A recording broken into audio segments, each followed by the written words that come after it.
गधा और किसान की कहानी। एक बार की बात है, गांव में एक गरीब किसान रहता था जिसका नाम रामू था। रामू के पास एक ईमानदार और मेहनती गधा था जिसका नाम वह शेरू रखे हुए था। शेरू रामू के हर काम में मदद करता, फिर वफादार साथी की तरह उसके साथ हमेशा रहता।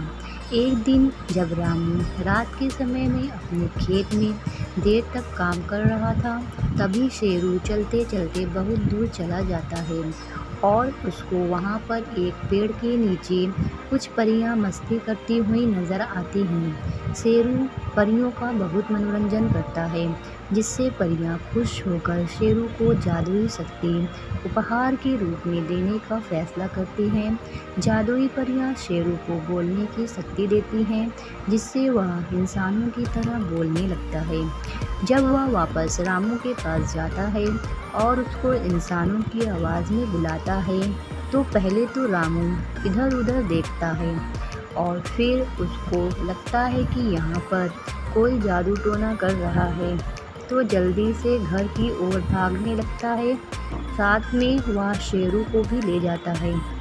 रास्ते में चलते चलते जब वह गौर करता है कि शेरू ही उससे बात कर रहा है, तब वह दंग रह ले जाता है और अपना आपा खो देता है। फिर बहुत देर बाद जब रामू शांत होता है, तब शेरू बताता है कि उसे आवाज़ कैसे मिली। कुछ ही दिनों में शेरू दूर दूर तक फेमस हो जाता है और उसको मिला यह वरदान अब नुकसानदायक बन जाता है। लोग दूर दूर से गधे देखने आते हैं और उससे बात करते। रामू और शेरू की प्रसिद्धि देखकर आसपास के लोग जलने लगते और कुछ तो शेरू को रात में चुराने की भी कोशिश करने लगे।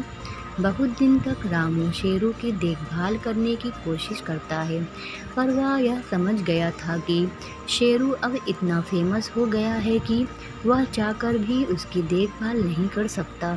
फिर वह उस पेड़ के पास दोबारा जाता है जहाँ उसको पारी मिली थी और परियों से विनती करता है कि आप इसकी अपना जादुई वापस ले लीजिए।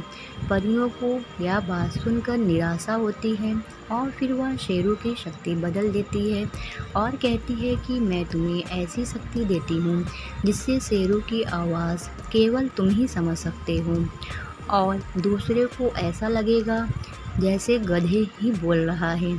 शिक्षा दिखावे के चक्कर में हम वह बातें भी सबको बताने लग जाते हैं, तो आपको छुपा कर रखनी चाहिए। जब हमें कोई कीमती चीज़ जीवन में मिली जाती है तो उसको शक्ति के ग्रहण करना चाहिए, ना कि उसे ढिंढोरा पूरे गांव में देना चाहिए।